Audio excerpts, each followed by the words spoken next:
My name's Eric Hileman. I'm from Mage Mojo Magento Hosting. We are the only hosting provider in the US who focuses exclusively on hosting Magento, and that allows us to do some pretty unique things. One of which is reaching deep into the Magento application stack to resolve performance problems.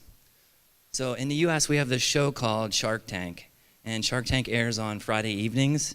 It's for businesses who are trying to get funding, and they go on and there's a panel of judges and they grill them about questions about their business. It generates a lot of web traffic for customers' websites.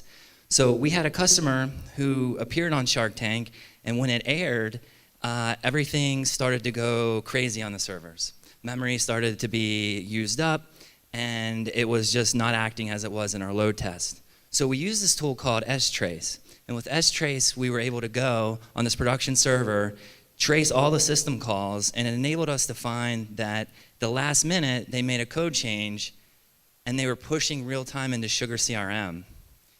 We disabled the Sugar CRM call, and the show traffic continued and resumed, and they got lots of sales from it, and they saved the day. So using Strace, our guys do unprecedented service level agreement for our customers, which allows us to provide a sub 2-second time to first byte SLA. So we monitor the stores, and when we see an alert come in that says that a page is over 2 seconds, our internal team pulls out Strace, and they can go in and they can see, okay, it's this file, it's this line number, and it's this piece of code that's slowing your store down. So that's what my talk today is about, advanced performance tuning and debugging using Strace. So I'll walk through some examples to show you how to filter the signal from the noise.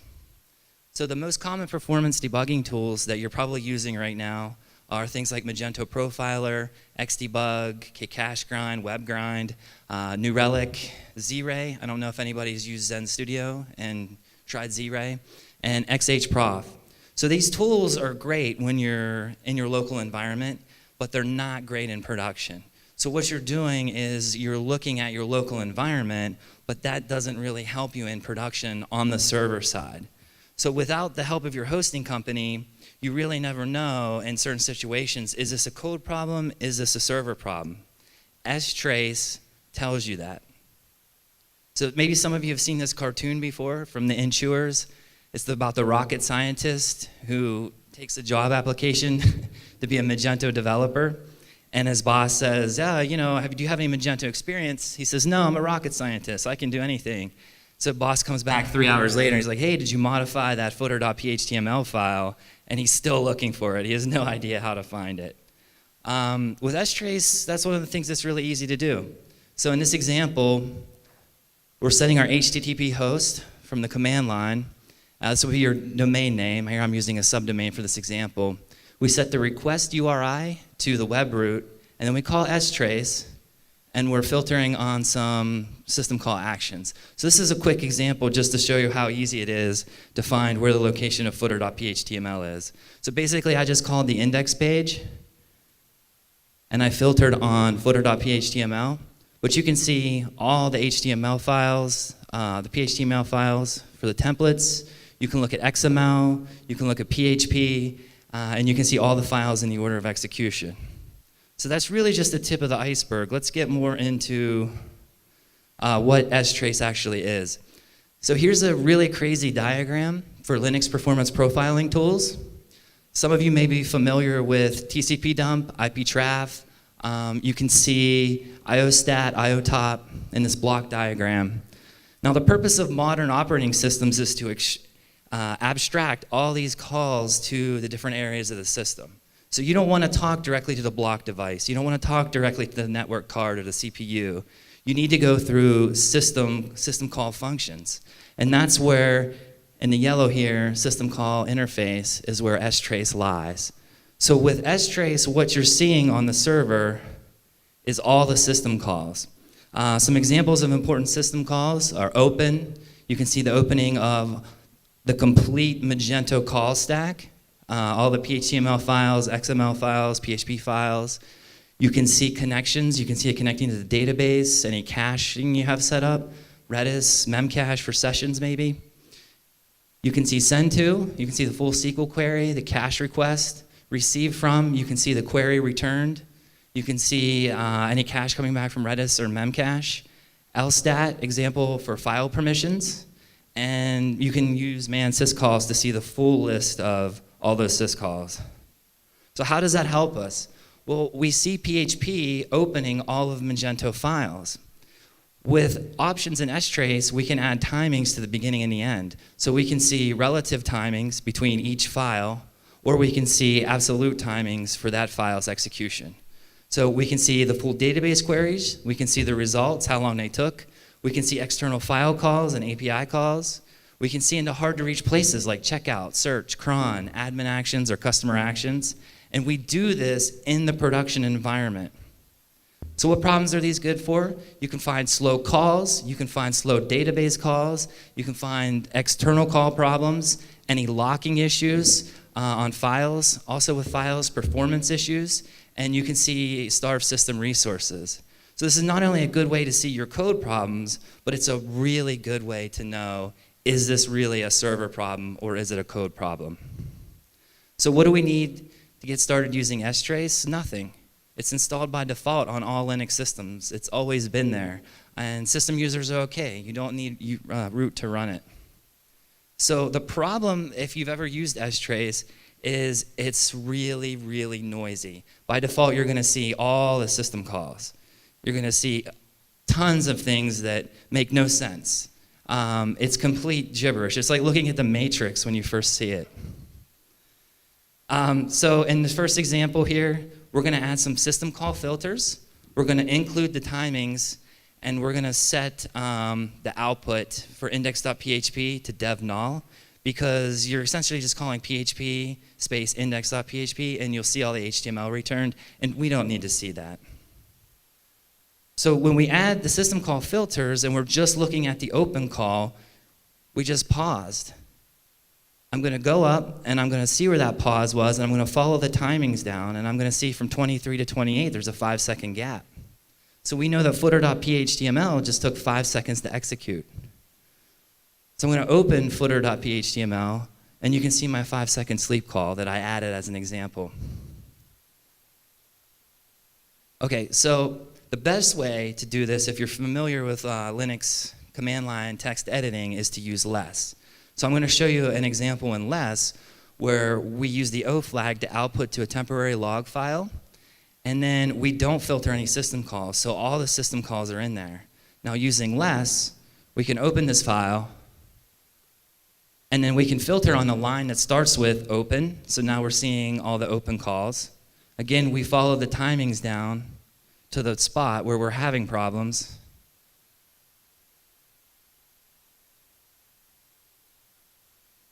And there it is. So we jump from 51 to 56, and we can clearly see where the performance problem lies, and we can see with what file that lies in. So again, I'm going to actually go to end, and then I'm going to search for footer.phtml from the bottom up. And because this is unfiltered, we follow the timings again. From 51 to 56, we see our nano sleep call. So what about a slow SQL query? Here's an example of how to look at a SQL query. The S command, or the S flag, I have set to 512. That's the string truncation size of the system call. So this, by increasing that, that allows us to see the whole database query that's being sent to the database.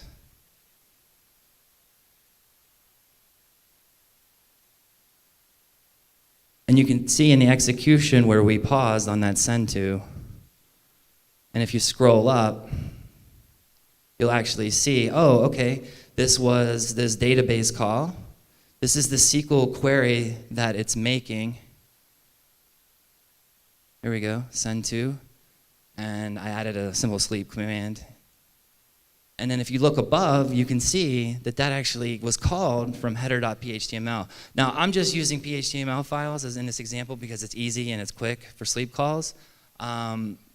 I didn't want to use any actual real-world examples because there is some identifying information in them. But when we open that file, we know exactly where that is on the file system. We hit our SQL query, and there it is.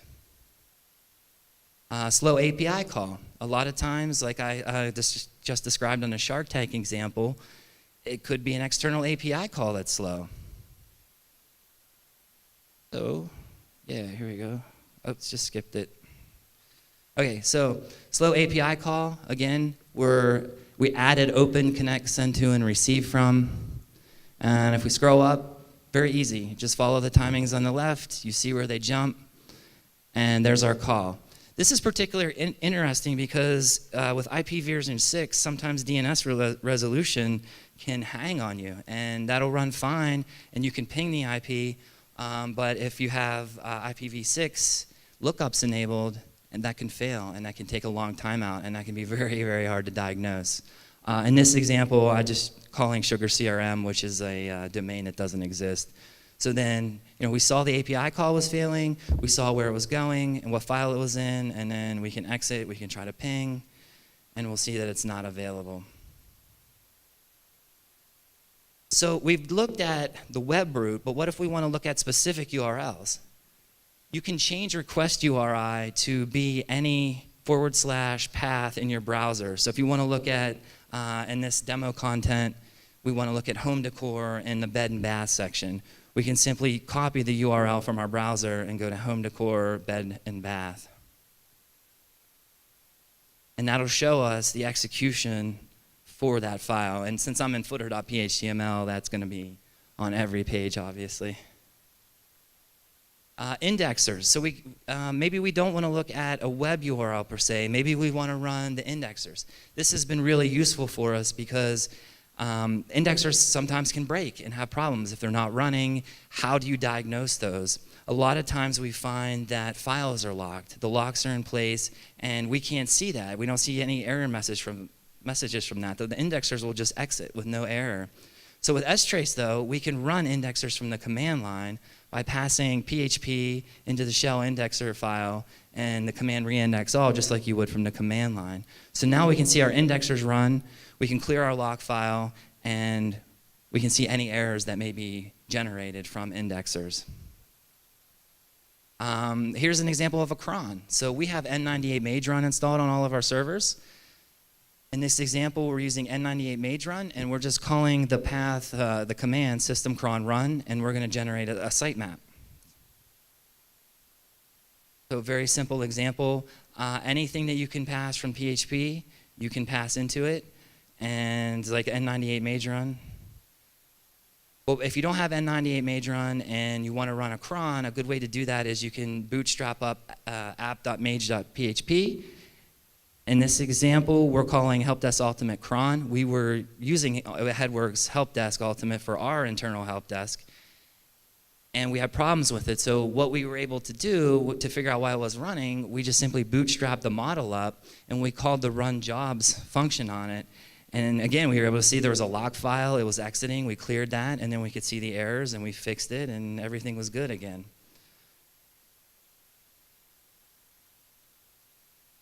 Okay, so what if you want to see more advanced things? What if you want to see checkout? What if you want to see customer actions or admin actions? In these examples, you're going to need to attach to the master process. On our servers, we have PHP FPM, and we need to attach to that and follow child processes. Be very careful in production when you're attaching to all processes like that, because if you're running hot, you're going to have a much higher increase in performance utilization, and you could very easily push your server over the edge. Because what Strace is actually doing is it's using ptrace. For every system call, it sets the trace flag, traces it, unsets it, and that can create a heavy load on your server. But if you're already broken, like in the Shark Tank example, go for it. So here's a simple one-liner. And what's happening here is you have PHP FPM, and PHP FPM has child processes. So what this one-liner does is it lists all the child processes for that user and connects to them. So you can actually run this, and you don't have to be root. If you do have root, you can simply attach to the master process the PID, and then do a PHP FPM service reload, and that'll spawn the child processes again. But if you don't have root and you're working on a shared server, this is the way to do it. So here we go. We're going to attach the child processes. We attach, I open up my browser, I take the action I want. For this, I'm just simply doing a page refresh, and we have the 5-second timeout call in it. And if I go back to my shell, Control-C to stop it, and I'll just cat my log file and grep open. So you can do any action. You can log into the admin, you can go to a module, take an action, you could go through as a customer and go through the checkout and observe checkout problems and capture everything that you need to see. So that's it. That's using Strace for advanced debugging and performance profiling. Do we have time for questions? Usually we like to take some questions. Where can we grab these examples that you showed? Yeah, stop by my booth there, and I'll get your business card, and I'll send you a link to it. I haven't put it up on SlideShare yet, sorry. I actually just recorded all those shell outputs because when you look at them on the screen, they were really tiny. So I'll post that on SlideShare. Any other questions? Ok. A pergunta é relacionada ao câmbio. Ok, quero usar a empresa de vocês para hospedar minhas lojas, e aí eu tenho lá obrigatoriamente que fazer o pagamento por cartão de crédito. Então, se eu for pegar o câmbio, sei lá, 4,6, aqui pagando por cartão vai ser dólar turismo, então vai para uns 4,25 mais 6,7 de OF. Além disso, desde novembro do ano passado aqui no Brasil, tem uma lei tramitando para tributar serviços de fora relacionados à TI, e isso entra a parte de infra também. Se eu não me engano, é algo entre 50% e 60%. E é um dos problemas que a Amazon vem tendo aqui no Brasil. E principalmente, é isso mesmo, quando a gente parte para uma loja, se eu fosse um lojista, eu até poderia arcar com esse tipo de custo. Mas imagine para desenvolvedores, como tem boa parte aqui, que muitas vezes trabalham com 100, 200, 300 clientes. Então a conta fica muito alta. Então queria saber se vocês têm alguma solução, primeiro, relacionada a câmbio, como que vocês cobram, como vocês cobrariam do Brasil ou de outras empresas que queiram utilizar o serviço de vocês, se existe uma opção para, já que o nosso cenário é extremamente desanimador nesse sentido. Okay. Do you still have to pay those fees if you use PayPal? Não, a gente paga via cartão de crédito hoje, mas Right. poderíamos usar. Yes, PayPal, or I would say maybe pay for a year and do a wire transfer. I'm not. Yes. Yes. And Sim. then wire transfer. Nunca usei isso pelo PayPal. Geralmente o pessoal fala para a gente fazer isso via banco, só que aí a gente cai em imposto, tributação e etc.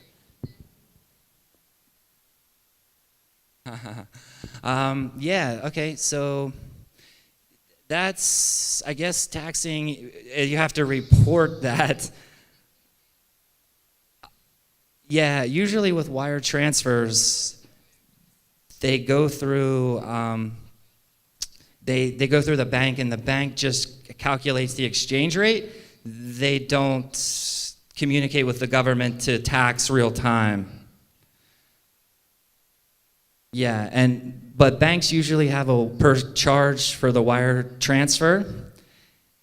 That's why I suggest going for a year, because then that $10 or $15 fee would be paid once per year, not every month.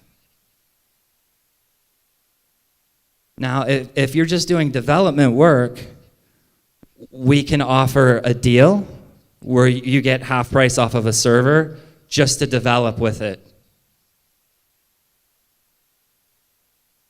And for our customers who are hosted with us, we do make free development copies on the same server, so you can develop on a different account, but still use the same server to do that. This is very interesting, so come see me at the booth after, and we'll talk more about it. Thank you. Thank you for your business. Any other questions?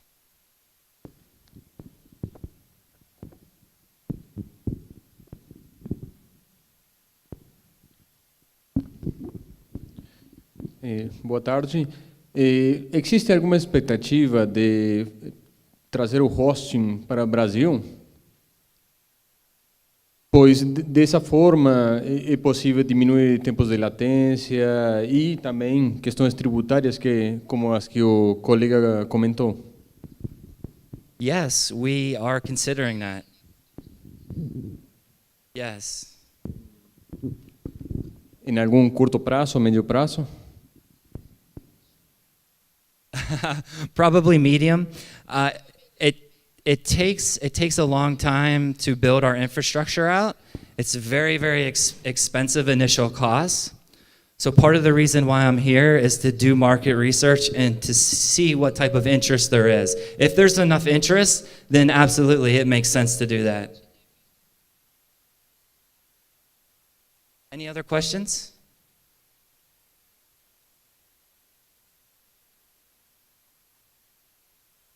Thank you. Eric, thank you very much.